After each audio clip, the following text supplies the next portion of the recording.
हर पल आपके साथ। नमस्कार, आप देख रहे हैं हर्पल न्यूज और मैं हूं आपके साथ तनु बालियान। बुलेटिन में रुक करेंगे कुछ अहम और बड़ी खबरों का, लेकिन उससे पहले एक नजर अब तक की सुर्खियों पर। राष्ट्रीय युद्ध स्मारक पहुंचे पीएम मोदी। स्वर्णिम विजय मशालों के समारोह में लिया हिस्सा, देश के वीरों को किया नमन। 12 राज्यसभा सांसदों के निलंबन के खिलाफ विपक्ष का विरोध प्रदर्शन। लखीमपुर खीरी हिंसा मामले पर गृह राज्य मंत्री अजय मिश्रा टेनी के इस्तीफे की मांग। महंगाई को लेकर भी पूछे सवाल। हरियाणा के गृह मंत्री अनिल विज का बड़ा बयान, कहा हम पीओके भी ले सकते थे, लेकिन राजनेताओं ने ये जंग शिमला एग्रीमेंट में टेबल पर हारी। हड़ताल पर 9 लाख बैंक कर्मचारी, निजीकरण के विरोध में हड़ताल। चेक क्लियरेंस, फंड ट्रांसफर प्रभावित। दिल्ली में ओमिक्रॉन के 4 और नए मामले आए सामने। राजधानी में ओमिक्रॉन मरीजों की संख्या पहुंची 10। देश में अब तक 78 ओमिक्रॉन के मरीज। पिछले साल 16 दिसंबर को पीएम ने 4 स्वर्णिम विजय मशालों को प्रज्वलित किया था। पीएमओ के मुताबिक इन मशालों को देश के अलग अलग हिस्सों में ले जाया गया। इसमें 1971 युद्ध के परमवीर चक्र और महावीर चक्र विजेता सैनिकों के गांव भी शामिल है। ये मशाल देश भर में सियाचिन से कन्याकुमारी, अंडमान निकोबार से लोंगेवाला, रणकच्छ और अगरतला तक ले जाए गए थे। श्रद्धांजलि समारोह के दौरान इन चारों मशालों को एक ज्वाला के तौर पर विलय किया जाएगा। भारतीय जनता पार्टी के नेतृत्व वाली केंद्र सरकार ने सियासी हितों के लिए दिल्ली की सीमाओं पर किसानों की घर वापसी करवाने के लिए सभी मांगे मान ली हैं। इसके बावजूद पंजाब के सियासी समीकरण इशारा कर रहे हैं कि आंदोलन खत्म होने के बाद भी बीजेपी की राह आसान नहीं है। किसान आंदोलन में पंजाब के सबसे बड़े वोट बैंक किसानों ने 1 साल से ज्यादा दिल्ली सीमा पर बेहद बुरे हालात देखे हैं। तन और मन पर सरकारी उत्पीड़न झेला है। ऐसे में उसका असर किसान वोट बैंक के दिलो दिमाग से निकाल पाना इतना आसान नहीं होगा। कृषि कानून वापस लेने और किसानों की सारी मांगे मान लेने के पीछे बीजेपी की मंशा साफ दिखती है।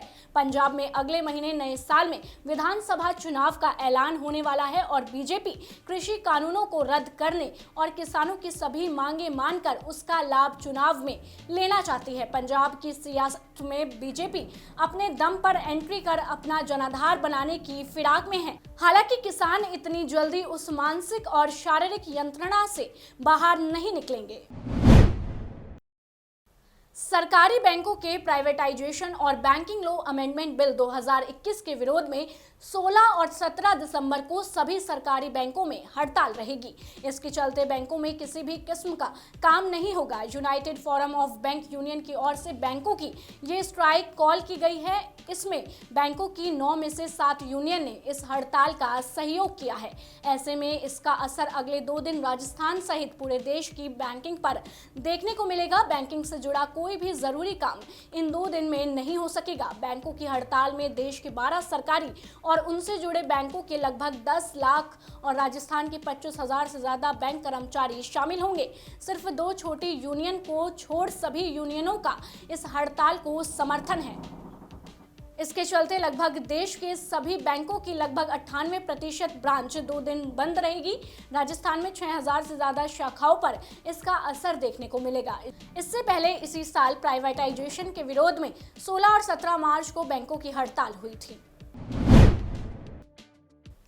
पेड़ों में धागा बांधने की परंपरा हिंदू समाज में रही है। महिलाएं पेड़ों में धागा बांधती है और पूजन करती है। पेड़ों को इन धागों से मुक्ति दिलाने के लिए सीआरपीएफ के कमांडेंट मुन्ना कुमार सिंह इसमें आग लगाते हुए दिखे। प्रेमचंद रंगशाला में उन्हें इन धागों में आग लगाते हुए लोगों ने देखा तो उनसे विवाद हो गया। मामला इतना बढ़ गया कि बड़ी संख्या में कलाकारों ने हस्ताक्षर कर शिकायत पत्र स्थानीय बहादुरपुर थाना से लेकर डीजीपी और मुख्यमंत्री तक भेज दिया है। पत्र के अनुसार ये घटना 12 दिसंबर 2021 की रात करीब 8:45 बजे की है। इन धागों को जलाने से हिंदू महिला और सभी रंगकर्मी कलाकारों को धार्मिक ठेस पहुंची है। पत्र में यह भी कहा गया है कि कलाकारों, कर्मचारियों, गार्ड ने जब रोकने का प्रयास किया तो वे मारने पीटने की धमकी देने लगे। इन पर सख्त कार्रवाई की जाए ताकि ऐसी घटना दोबारा ना हो।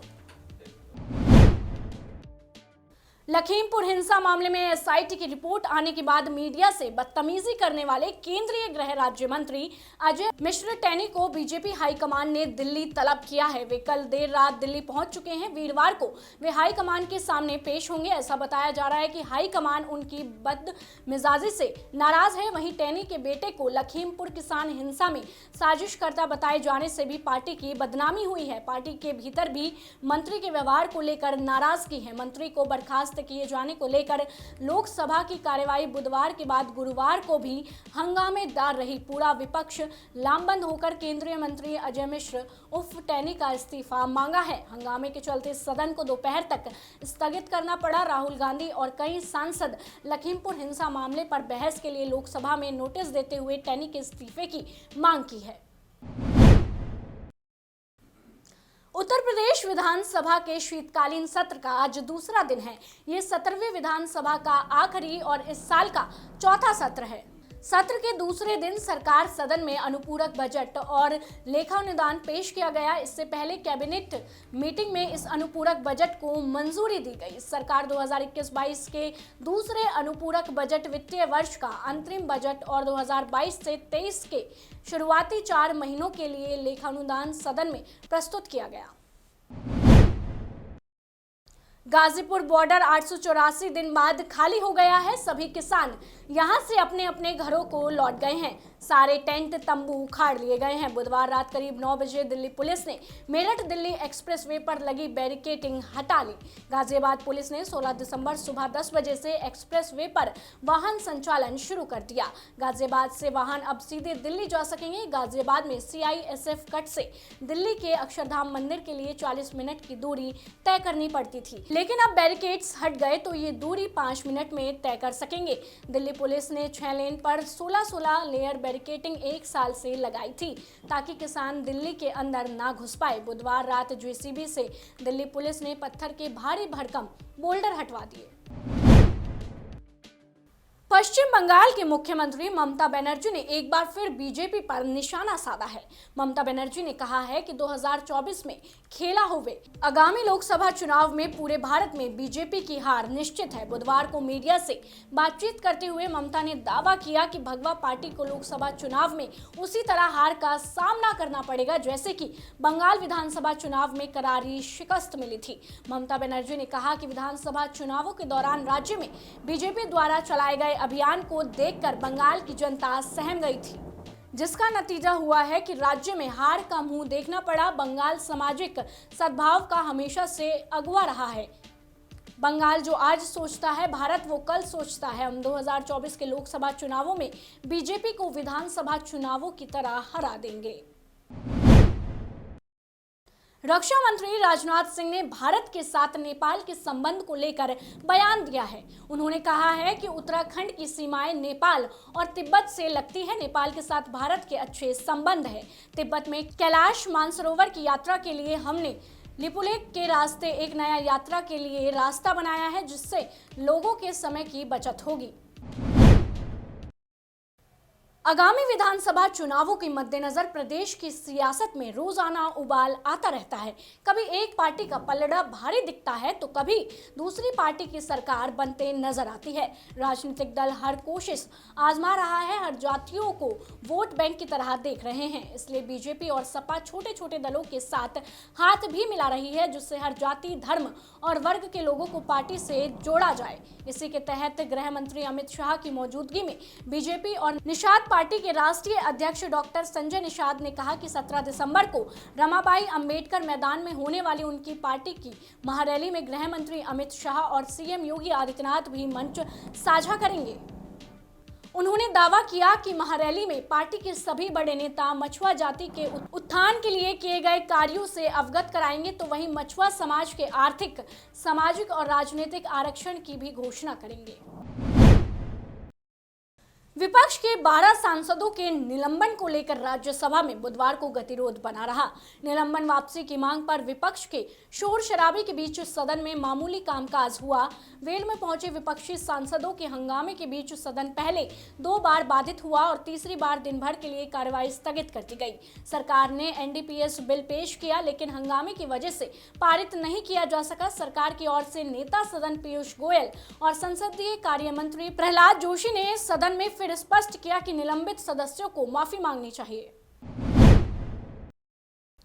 केंद्रीय मंत्रिमंडल ने चुनाव सुधारों को लेकर एक अहम फैसला लिया है। इसमें एक विधेयक को मंजूरी दी गई जिसमें फर्जी मतदान और वोटर लिस्ट में दोहराव को रोकने के लिए मतदाता पहचान पत्र को आधार कार्ड से जोड़ने, एक ही मतदाता सूची तैयार करने जैसे फैसले शामिल हैं। मंत्रिमंडल की ओर से मंजूर किए गए विधेयक में सर्विस वोटर्स के लिए चुनावी कानून को जेंडर न्यूट्रल भी बनाया जाएगा। विधेयक में ये प्रावधान भी किया गया है कि अब 1 साल में 4 अलग-अलग तारीखों पर मतदाता के रूप में युवा नामांकन कर सकेंगे। वर्तमान में यह व्यवस्था थी कि 1 जनवरी को कट ऑफ की तारीख होने की वजह से मतदाता सूची से कई युवा वंचित रह जाते थे।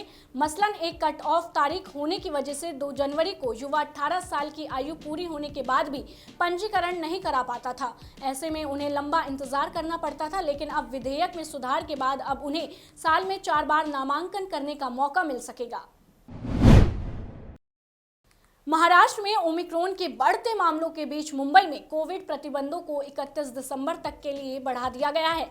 इस दौरान सड़कों पर मुंबई पुलिस लोगों की चेकिंग कर रही है। पुलिस अधिकारियों ने बताया कि जिन लोगों ने मास्क नहीं पहन रखा है उनके खिलाफ जुर्माना लगाया जा रहा है। मुंबई पुलिस ने क्रिसमस और नए साल को देखते हुए शहर में 31 दिसंबर तक धारा 144 लागू कर दी है। महाराष्ट्र सरकार ने बुधवार को सुप्रीम कोर्ट से राज्य में बैलगाड़ी दौड़ पर प्रतिबंध हटाने का आग्रह किया है। राज्य सरकार ने कहा है कि उसे भी इस दौड़ की इजाजत मिलनी चाहिए, क्योंकि तमिलनाडु और कर्नाटक जैसे राज्यों में भी इसका आयोजन हो रहा है। जस्टिस एएम खानविलकर और जस्टिस सीटी रविकुमार की पीठ के समक्ष राज्य ने 2017 के नियमों का हवाला देते हुए बैलगाड़ी दौड़ आयोजित कराने की अनुमति मांगी है। महाराष्ट्र सरकार की ओर से वरिष्ठ वकील मुकुल रोहतानी ने कहा कि बंबई हाईकोर्ट ने उन नियमों के क्रियान्वयन पर रोक लगा दी जिनके जरिए राज्य सख्त नियमन के तहत बैलगाड़ी दौड़ करना चाहता था।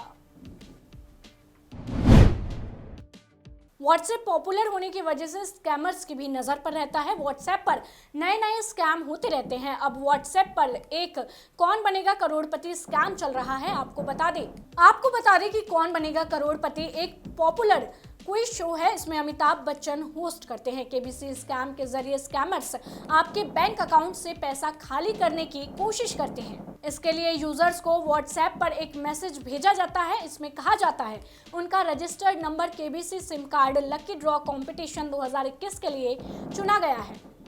कैश इनाम पाने के लिए यूजर्स को एक लिंक पर क्लिक करना होता है। मैसेज में कहा जाता है इस लिंक के उन्हें केबीसी ऑफिस में डायरेक्ट कनेक्ट कर दिया जाएगा। इसी तरह का एक स्कैम इस साल की शुरुआत में भी आया था, जिसे अधिकारियों ने गलत बता दिया था।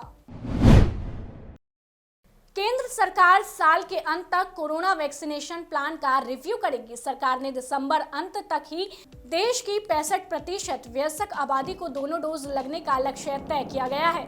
केंद्र सरकार के रिव्यू में बच्चों को वैक्सीन लगाने और बड़ों को बूस्टर डोज देने पर चर्चा की जाएगी। एक अधिकारी ने बताया कि दिसंबर अंत तक ओमिक्रॉन को लेकर हालात साफ हो जाएंगे। फिलहाल हमारी प्राथमिकता ये है कि वयस्कों में दूसरे डोज की कवरेज को बढ़ाया जाए। इसमें वे लोग भी शामिल होंगे जो रिस्क पर है। सरकारी आंकड़ों के मुताबिक बुधवार तक देश भर में 135 करोड़ डोज लगाई जा चुकी है। राष्ट्रीय राजधानी दिल्ली में हवा की गुणवत्ता में सुधार नहीं हो रहा है। यहाँ की एयर क्वालिटी आज भी बहुत खराब कैटेगरी में है। वायु गुणवत्ता और सफर के मुताबिक दिल्ली का AQI आज 337 है।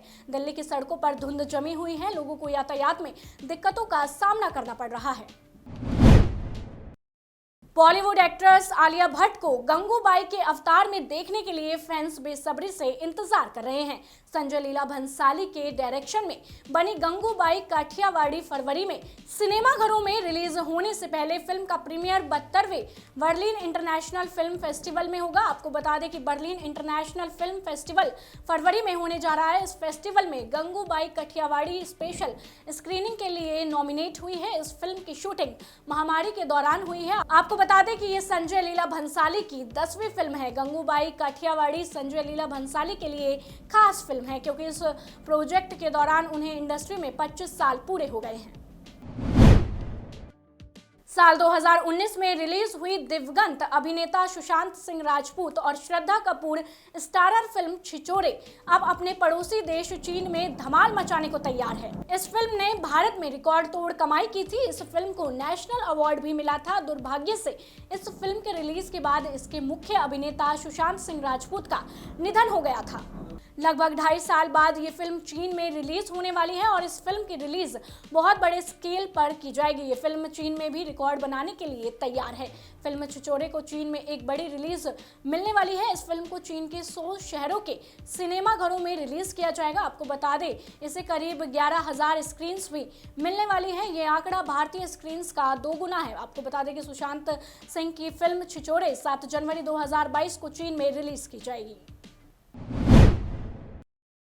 हाल ही में एक्ट्रेस करीना कपूर खान और अमृता अरोड़ा कोरोना पॉजिटिव पाई गई थी। उन पर आरोप था कि उन्होंने कोविड प्रोटोकॉल का उल्लंघन किया था और कई पार्टियों में शामिल हुई थी, जिसके बाद करीना के घर को कोविड नियमों के अनुसार सील कर दिया है। अब खबर है कि करीना कपूर की मेड को भी कोरोना हो गया है। खबर के मुताबिक करण जौहर के यहाँ फिल्म कभी खुशी कभी गम के 20 साल पूरे होने के मौके पर कुछ सेलेब्स ने मिलकर सेलिब्रेशन किया था, जिसमें करीना भी शामिल हुई थी। इसके बाद वे कोविड पॉजिटिव पाई गई हैं। इसके बाद बीएमसी ने उनका घर सील कर दिया है। करीना और अमृता के संपर्क में आए सभी लोगों की RT-PCR जांच करवाई थी।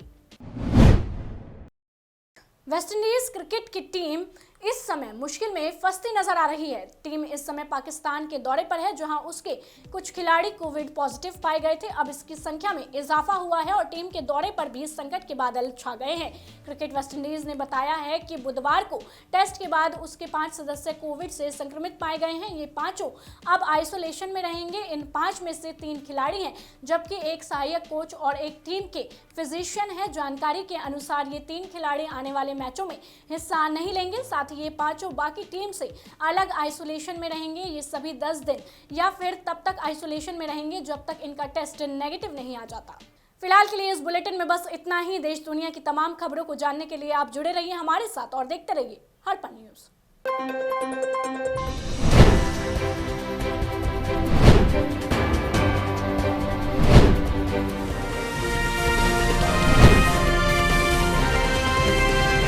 हर पल आपके साथ।